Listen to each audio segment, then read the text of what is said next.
Sixers fans, welcome back. Let's check out the new addition to the crib. So if you guys know where he's at, let me know. Please return to Philadelphia. Because don't get me wrong, he had a good game last night, but the comment sections are too funny. The everything you guys were saying was awesome. I had to throw it up there. So Aiden, that's for you, dude, because you're cracking me up in the comment section lately. That being said, I would like to just dedicate this video to talk about how bright the Sixers' future actually is and why.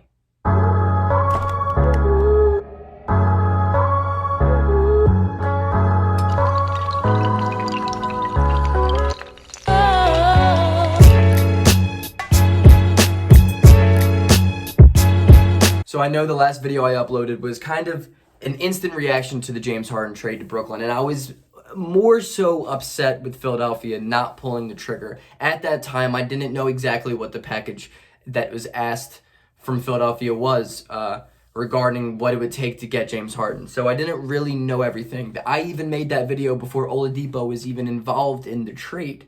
And so it may look a little older now, but at the end of the day, I was upset because I wanted Philadelphia to make a move, and it's tough to look at a team and an organization that you love so much not push itself to be the best team available. Looking back at the trade, however, I'm very content and even happy that we didn't offer Ben Simmons, Tyrese Maxey, Matisse Thybulle, and numerous amounts of first-round picks, because the Brooklyn Nets gave up 8 first-rounders. Granted, 4 of them are pick swaps, but still, that is a ton of draft capital, and that's a humongous haul for a guy like James Harden. Don't get me wrong, I still think Philadelphia needs to go out there and make a move, whether that's for a guy like Bradley Beal, Zach LaVine, Kyle Lowry, etc. There are guys on the market right now that can help Philadelphia try to contend, because right now, if anything, Philadelphia is on the clock more. Brooklyn, a team in their own division, just went out and got a legitimate superstar.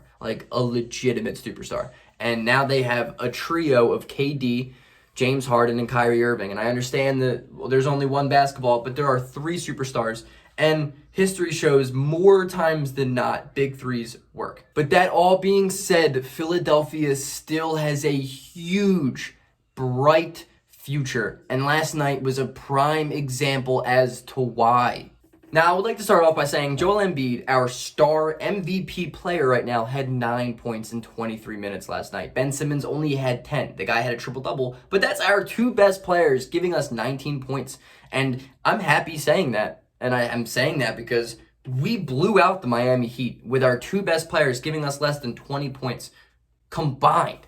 You guys know who my favorite player is on this team. I made my Twitter name, my Twitter handle, his name. I'm obsessed with the kid. All I do is talk about how good he's going to be. I've made videos on how good he's going to be. Shake Milton had an insane night last night. I had so many people text me all night saying, yo, Shake Milton blew up, your boy, like, what's going on? Like, he finally blew up. And I'm like, dude, he's been doing this for a year. He's been doing this for the last 2 years now. Finally, nobody deserves this credit, this spotlight more than that kid, because that kid works extremely hard to improve his game, and he is so deserving of it, and I am proud. I'm like a proud dad of Shake Milton. I don't even know how old the kid is. I probably am around the exact same age as Shake, but I'm proud of that dude because he's a legit baller. He had 31 points last night, and he missed 2 shots.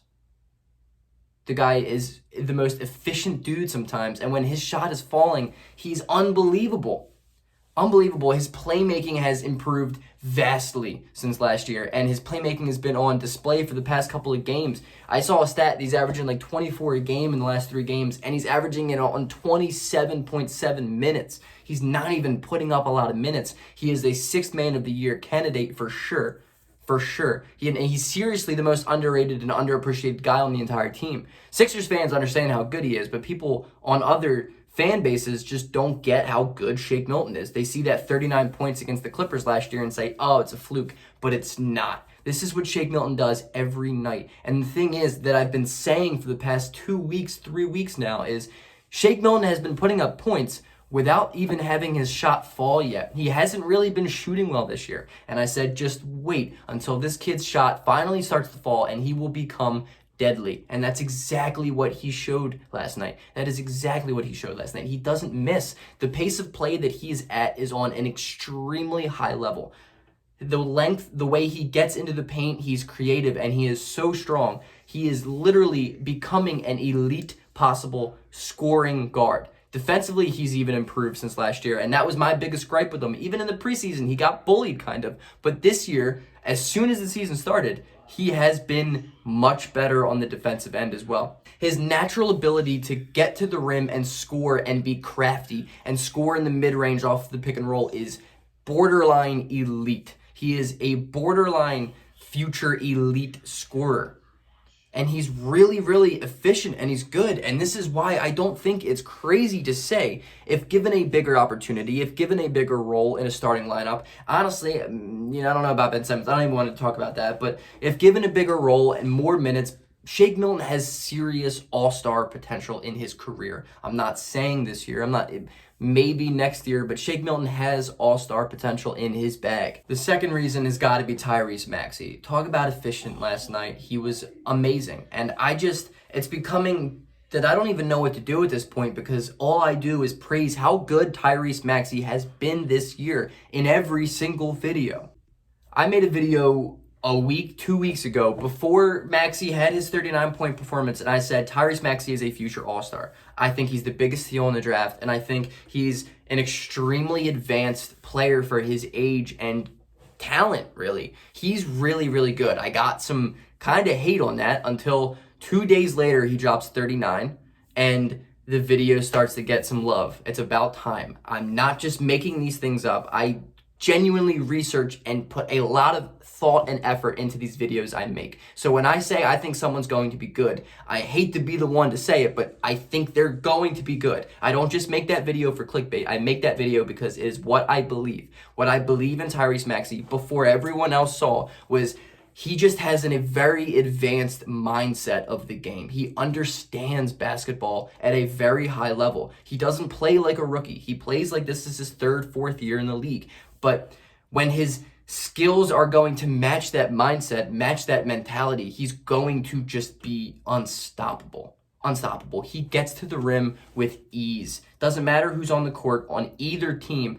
Tyrese Maxey knows how to score. He's just a natural scorer. He's really, really, really good at manning an offense, running sets, having a team flow through him in a half-court offense, and he's not even really a shooter, which is impressive. Off the pick and roll, he's starting to hit that mid-range jump shot, and I said that in the video. I'm probably going to just put it up somewhere on this video because I want you guys to see what I've been saying this whole year.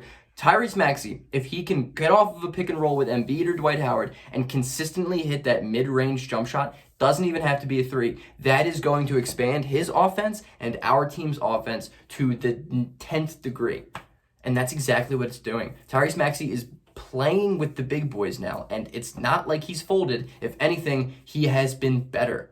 He has been better. Tyrese Maxey is hitting that mid-range jump shot, and that pick and roll is becoming nasty. If he can improve on his playmaking off the pick and roll especially, but if he can improve on his playmaking, because he is a good playmaker, but he shows flashes of it. If he can be more consistent with it, that's a problem for other teams, any other team. There's a reason why Tyrese Maxey is finally starting to get looked at now. Finally, people are starting to be like, oh yeah, Tyrese Maxey's not bad. Like, I don't know, what did we miss on the draft there? That is an absolute steal. At 21, the value that Tyrese Maxey has already brought to this team is extremely impressive. Shake Milton and Tyrese Maxey alone show the ceiling for the Sixers is much higher than it's been in previous years. A James Harden trade would have been cool, but at the same time, I understand not making that move. We have so much talent, and it's young talent. They can either A, improve their trade stock so we can ship them out and give less for a player equally as caliber as James Harden, maybe a little bit less, or we can just watch them develop and let them grow. Tyrese Maxey is everything we wanted out of Markelle Fultz. He's a confident, real NBA talent. And what I've been saying was, those losses that we had because of the virus, they sucked, but at the same time, they were the best things that could have happened to Philadelphia. They gave guys like Tyrese Maxey, Isaiah Joe, who I will be talking about, Dakota Mathias, who's a good future three-point specialist, kind of can play a role similar to Duncan Robinson for Miami if he can run off screens a little bit better and become just a little bit quicker. It gave those guys experience, like a lot of experience. Just think about it. Like a guy like Isaiah Joe scored, like having 35 minutes in an NBA game. That's going to take him like 10 games to reach, but he did that in a game. That's extremely good for the development of young guys. A game that just we let Tyrese Maxey go out and drop 39 on 33 shots is huge for his development. It's huge. I can't stress that enough, that those losses that we had earlier in this season could be the saving grace to this team in a nutshell. Obviously, you guys know where I'm going with this one. Isaiah Joe is the third reason why this future is bright for the Sixers. In my draft recap, immediately after the draft, I said the Philadelphia 76ers won the second round because of Isaiah Joe.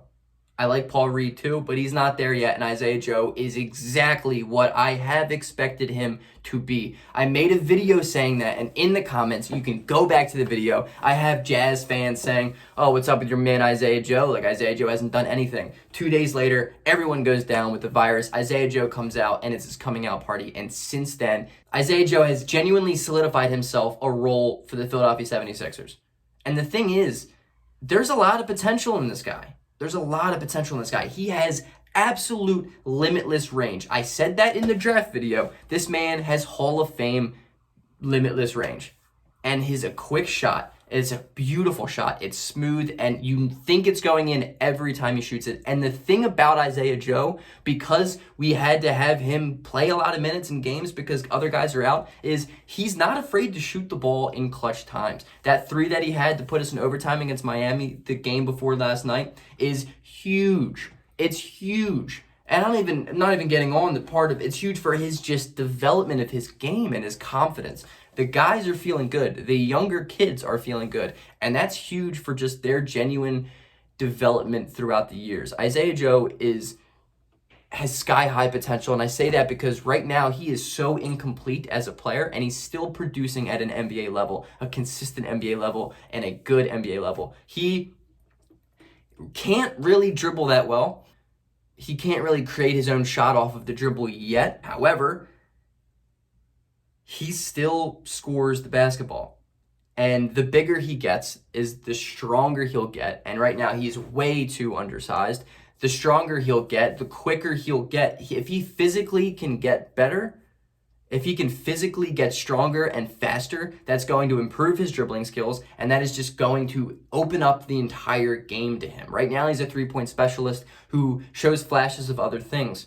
Defensively, he had a humongous stop last night on Tyler Hero. I mean, he is a legit player. He can be very legit, and I'm excited to see that he continues showing that he was the second-round steal in the NBA draft. Not enough credit has been given to Tobias Harris either. Tobias Harris thus far this season has been living up to his contract.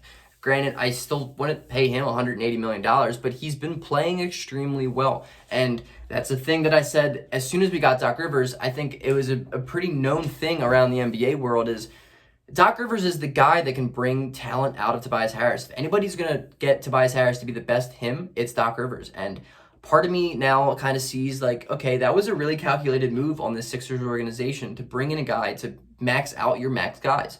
And Tobias Harris has been so impressive. And if he continues to shoot the way he's been and just make quick decisions, because that's what it comes down to, is quick decision making with Tobias Harris, he is going to give you 20 points a game. He's going to be a borderline all-star. I don't know if he will actually be an all-star, but he will be on the cusp of it. And that is all we need. We need the best him as we can get, and Doc Rivers gets that out of him. Tobias Harris this year has played like the Tobias Harris of the Clippers team with Doc Rivers. I said in the preseason, Tobias Harris, this is the year that he needs to come out and be the best version of himself, and that's exactly what it has been this far. It's going to make everyone else around him better. The quick decision making that he does, it doesn't matter what move it is, it doesn't matter what he's even doing, as long as it's quick. It doesn't overthink it. It works. Tobias Harris has been stellar this year. He has been, outside of the first game of the year. And what I'm really interested in is, I was worried about Tobias Harris coming into last night. I was like, Tobias Harris had a long absence. He hasn't played games He hasn't played the last couple of games, and the way I'm seeing it is he's the type of guy that is very inconsistent. He runs hot and cold streaks. He always has in his career. I was worried that he was just going to lose the hot streak that he had before the games he missed, and he didn't. He didn't. He got right back to his old self, and it's just what makes me so confident in him and his talent right now isn't the fact that the shots are dropping. It's like with Shake Milton. I wasn't worried that the ball wasn't going in because I know the way he's playing, the aggressiveness that he's playing with, and just how good he has been, and the fact that they're both scoring even when their shots aren't falling. You know that time will heal missed shots. And as soon as the shots start dropping, they're lethal. And that's exactly what Tobias Harris has been. But the thing is, Tobias Harris doesn't even have to be hitting three-pointers right now. He can go 0 for 3 and he's still going to have a good game because the decision-making that he's been showing off this year has been phenomenal. It's been phenomenal. The pump fake at the three-point arc, a couple dribbles in the mid-range jump shot, it's a bucket. Him on the elbow jumper is a bucket. His post game is a bucket. It's underrated. And the way he's been driving the rim with authority, dunking the ball, is something that we haven't seen in old Tobias Harris's that we are seeing now. It's that Clippers younger version of him that we're getting again, and it is incredible to watch. It's incredible to watch, and it's so promising to know that Doc Rivers may just be the answer to our problems when it comes to maximizing Tobias Harris. The final reason as to why I believe that the Sixers' future is just so incredibly bright is the culmination of everything I just said, and it's the Philadelphia 76ers front office. The biggest problem was accountability. My 2021 resolution is just hold yourself accountable for every single thing that happens. Don't just take praise for when something good happens in your life. Take the blame for when something bad happens. If something doesn't happen the way you want it, it's your fault. And the Sixers have never been like that. Brett Brown's era and Brett Brown's regime, it was just a lack of accountability. There was no communication. There was no pushing anyone to get any better. We could just fall in the exact same hole on a 7-game stretch of just nothing. There's no change. There's no improvement from game to game. Doc Rivers isn't like that. Doc Rivers is a championship-winning coach. He has championship experience. Dwight Howard, I know he's not really a front office guy because he's a player, but if you think about it, he brings that type of impact. He is a guy that is here, him and Danny Green, for chemistry reasons. They have championship DNA. They know what it takes to win, and they know how to bring a group of guys together and hold each other accountable. That is what winning championship teams do. They hold each other accountable. You can't just expect to go out against the greatest athletes in the world and just win a championship. You can't. The way Ben Simmons and Embiid has carried themselves in previous years that's the way they did it. They were young and they were naive. Now you can see a legitimate improvement in Joel Embiid's mindset because of Dwight Howard, Doc Rivers, Danny Green, and Daryl Morey. Daryl Morey is the reason, the culmination as to why I know that the Philadelphia 76ers have a bright future. The Houston Rockets were the most winningest team in NBA history in a 7-year span under Daryl Morey, which is insane to say, especially given the fact that the Golden State Warriors had the greatest dynasty ever in that span. Daryl Morey doesn't accept mediocrity, and that is the biggest killer for NBA franchises, is accepting mediocrity. It's the excuse for 90% of the teams in the East. It's literally the bottom 12 teams in the East just accept mediocrity. From all the way up to Indiana, all the way down to the Knicks, to the Bulls, to Washington, they just accept it, and it's the worst. The Charlotte Hornets are the perfect example, signing Gordon Hayward. I get it, but just rebuild. Daryl Morey doesn't look at the NBA, and he doesn't look at it like mediocrity. What Daryl Morey does is give everything he has to win. Daryl Morey is arguably the best basketball mind in the game. He's one of the most successful basketball minds in the game in my generation ever, in my generation. He knows what it takes to win, and he's not afraid to push the needle. But at the same time, what he showed 2 days ago was he's not desperate. He sees talent for what it is. He knows there are two things that are important. You have to know that you have to make a move, and you have to know when to make that move. There is a right time to make that move. And Daryl Morey understood that 2 days ago wasn't the right time. It just wasn't the right time. If Brooklyn wants to give 8 first-rounders, let it be. There are moves to be made for Philadelphia this year, but it's not the time. Daryl Morey is an understanding man of when is the time.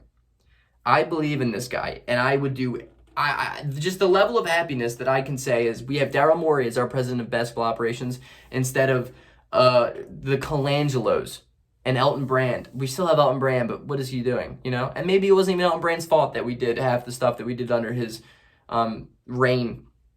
But we have a coach with championship experience who holds guys accountable, who is a great teacher, who has been maximizing potential of every single young guy who stepped on the court this year, which is just not being talked about. So I would like to be the first one to talk about the fact that Doc Rivers is maximizing Tyrese Maxey, Isaiah Joe, he even Dakota Mathias. He's making Paul Reed improve game to game. He looked better last game than he did the game before.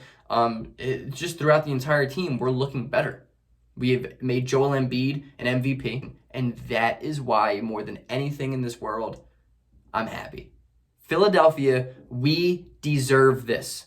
We deserve a championship. I can't wait anymore, but I know more than anything that patience is a virtue. I know more than anything that this team's future is bright. Shake Milton, Tyrese Maxey, even Isaiah Joe. We have Joel Embiid, Ben Simmons, Seth Curry, who hasn't even been playing. We were the best team in the NBA with him in our team. He is the best fit on Ben Simmons in the world, and we've been winning without him. Tobias Harris has been playing lights out. Dwight Howard is an awesome backup big man. We have a seriously good team. I don't think the way it's constructed right now, we're going to win a championship, but I think there is a humongous improvement between this year and even last year. Obviously, it's a different team. It's exciting to watch, and Philadelphia deserves this.